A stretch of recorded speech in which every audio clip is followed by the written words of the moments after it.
he wants to be the main warrior against corruption. Ang iyang plano mao kini. Naa siya Exhibit A, wa gyoy corruption ang KOJC. Makita na siya ninyo.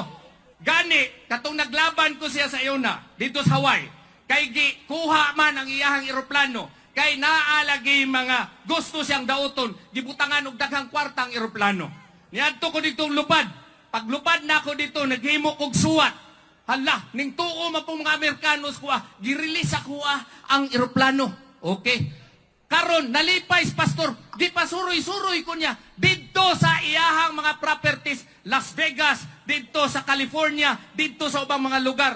Kada state na siya propriedad pero wa gyoy isa sa iyahang pangalan. Mao kana si Pastor Apollo si Kibuloy kung gusto niya og kadato duna na pero matingala ka nganong basig isa wa siyang pangalan. It speaks a lot of the character of this person. Mao gani, he wants to be the main warrior against corruption. Tungod kay ngano mga kaigsunan, ang korupsyon sa atong nasod kanser na.